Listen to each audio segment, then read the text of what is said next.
Hello friends, સ્વાગત છે તમારું મારી ગુજરાતી રસોઈ ટિપ્સ ચેનલમાં। તો આજે આપણે બનાવીશું ઝટપટ બની જાય તેવો દૂધીનો નવો નાસ્તો। તો આ નાસ્તો ખાવામાં એકદમ સ્વાદિષ્ટ લાગતો હોય છે અને એકદમ સોફ્ટ બનીને તૈયાર થતો હોય છે। તો ચાલો આપણે દૂધીનો નવો નાસ્તો બનાવવાનું શરૂ કરીએ। તો દૂધીનો નવો નાસ્તો બનાવવા માટે મેં અહીંયા 250 ગ્રામ જેટલી દૂધીને કટ કરીને લઈ લીધી છે। તો હવે આપણે મિક્સર જારની અંદર લઈ લઈશું।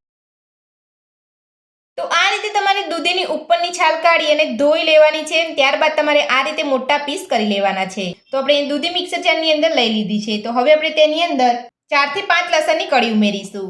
સાથે જ 1 ઇંચ આદુનો ટુકડો ઉમેરીશું। સાથે 2 થી 3 લીલા મરચાં ઉમેરીશું। તો મરચાંનું પ્રમાણ તમે તમારા ટેસ્ટ પ્રમાણે વધુ ઓછું કરી શકો છો। અને પાણીનો ઉપયોગ કર્યા વગર જ આપણે બધું સરસ પીસી લઈશું। તો બધું જ આપણે અહીંયા પીસી લીધું છે। તો હવે આપણે ચેક કરી લઈશું। તો તમે જોઈ શકો છો આપણી દૂધી અને આદુ લસણ મરચાં સરસ રીતે પીસાઈ ગયા છે। તો હવે આપણે એક વાસણની અંદર કાઢી લઈશું। તો બધું જ પીસેલું આપણે એક વાસણની અંદર કાઢી લીધું છે। તો હવે આપણે તેની અંદર 1 વાટકી ઘઉંનો લોટ ઉમેરીશું। અડધી વાટકી સોજી ઉમેરીશું। અડધી વાટકી દહીં ઉમેરીશું। સાથે ઝીણા સમારેલા ટામેટા અને ઝીણી સમારેલી ડુંગળી ઉમેરીશું। સાથે જ અહીંયા ઝીણા સમારેલા કેપ્સિકમ અને ઝીણું સમારેલું ગાજર લીધું છે। નાની અડધી ચમચી હળદર પાવડર ઉમેરીશું। 1 ચમચી ધાણા જીરું પાવડર ઉમેરીશું। અડધી ચમચી ચાટ મસાલો ઉમેરીશું। અડધી ચમચી શેકેલા જીરાનો પાવડર ઉમેરીશું। સ્વાદ પ્રમાણે મીઠું ઉમેરીશું। બધું સરસ મિક્સ કરી લઈશું। તો આ નાસ્તામાં તમે તમારા મનપસંદ વેજીટેબલ કટ કરીને લઈ શકો છો। તો પહેલા તમારે અહીંયા આ રીતે બધું સરસ મિક્સ કરી લેવાનું છે। ત્યારબાદ આપણે જરૂર પડે એટલું જ પાણી ઉમેરવાનું છે। તમે જોઈ શકો છો પીસેલી દૂધીની અંદર જ આપણે અહીંયા બધું સરસ મિક્સ થઈ ગયું છે। તો હવે આપણે જરૂર પડતું પાણી ઉમેરીશું। તો થોડું થોડું પાણી ઉમેરીને આપણે અહીંયા એક નાસ્તાનું ખીરું બનાવી લઈશું।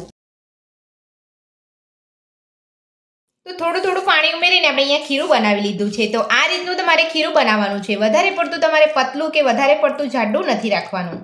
તો હવે આપણે તેને ઢાંકીને 10 મિનિટ માટે રહેવા દઈશું। તો નાસ્તાના ખીરાને ઢાંકી અહીંયા 10 મિનિટ જેટલો સમય થઈ ગયો છે। તો હવે આપણે ચેક કરી લઈશું। તો આપણું સોજી અહીંયા સરસ ફૂલી ગયું છે અને ખીરાની અંદર મસાલા પણ એકદમ સરસ રીતે ભળી ગયા છે। તો હવે આપણે ખીરાની અંદર ફક્ત 2 ચપટી જેટલો જ બેકિંગ સોડા ઉમેરીશું। જો તમે બેકિંગ સોડાને સ્કીપ કરવા માંગતા હોય તો કરી શકો છો, પણ બેકિંગ સોડા ઉમેરવાથી આપણો નાસ્તો એકદમ સોફ્ટ બનશે। 2 ચમચી જેટલું આપણે ઉપરથી પાણી ઉમેરીશું। બધું સરસ મિક્સ કરી લઈશું। તો સોડા ઉમેરીને તમારે આ રીતે બધું સરસ મિક્સ કરી લેવાનું છે। તો બધું જ આપણે અહીંયા સરસ મિક્સ કરી લીધું છે અને આપણે નાસ્તાનું ખીરું બનીને તૈયાર છે। તો હવે આપણે ખીરામાંથી નાસ્તો બનાવીશું। તો નાસ્તો બનાવવા માટે મેં અહીંયા ગેસ ઉપર એક નાનું પેન રાખ્યું છે। તો પેનની અંદર આપણે 1 ચમચી તેલ ઉમેરીશું। જો તમે તેલની અંદર રાઈ અને સફેદ તલ એડ કરવા માંગતા હોય તો કરી શકો છો, પણ મેં અહીંયા નથી કરી રહી। તો તેલ આપણું અહીંયા ગરમ થઈ ગયું છે। તો હવે આપણે તેની અંદર ખીરું લઈ લઈશું। તો જે રીતનો તમારે અહીંયા નાસ્તો બનાવવો હોય તે રીતનું તમારે અહીંયા ખીરું લેવાનું છે। મેં અહીંયા ફક્ત 1 મોટા ચમચા જેટલું જ ખીરું લીધું છે। તો ખીરું આપણે અહીંયા લઈ લીધું છે। તો હવે આપણે તેની ઉપર ઢાંકણ ઢાંકી અને ગેસની મીડિયમ ફ્લેમ પર 3 થી 4 મિનિટ માટે થવા દઈશું। તો નાસ્તાને ઢાંકી અહીંયા 3 થી 4 મિનિટ જેટલો સમય થઈ ગયો છે। તો હવે આપણે ચેક કરી લઈશું। નાસ્તાને આપણે બીજી બાજુ પલટાવી લઈશું। તો તમે જોઈ શકો છો આપણા નાસ્તાનો કલર એકદમ સરસ આવ્યો છે અને એક બાજુ અહીંયા કૂક થઈ ગયો છે। તો હવે આપણે નાસ્તાની ચારે બાજુ તેલ લગાવી લઈશું અને નાસ્તાને આપણે અહીંયા એ જ રીતે બીજી બાજુ ઢાંકણ ઢાંકીને 3 થી 4 મિનિટ માટે થવા દઈશું। તો હવે આપણે નાસ્તાને બીજી બાજુ ચેક કરી લઈશું। તો તમે જોઈ શકો છો નાસ્તો આપણે બીજી બાજુ પણ સરસ કૂક થઈ ગયો છે।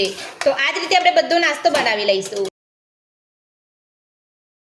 તો દૂધીનો એકદમ ટેસ્ટી અને સોફ્ટ નાસ્તો આપણો અહીંયા બનીને તૈયાર છે અને તમે જોઈ શકો છો એકદમ ટેસ્ટી નાસ્તો બન્યો છે। આ દૂધીનો હેલ્ધી નાસ્તો બનાવવાનું મારી આ રીતે એકવાર જરૂરથી ટ્રાય કરજો। દૂધીનો નવો નાસ્તો બનાવવાની રીત તમને મારી કેવી લાગી મને કોમેન્ટ બોક્સમાં કોમેન્ટ કરીને જરૂરથી જણાવજો। આજની રેસીપી પસંદ આવી હોય તો વિડીયોને લાઇક કરજો, ચેનલને સબસ્ક્રાઇબ કરજો, તમારા મિત્રોને જરૂરથી શેર કરજો। Thank you.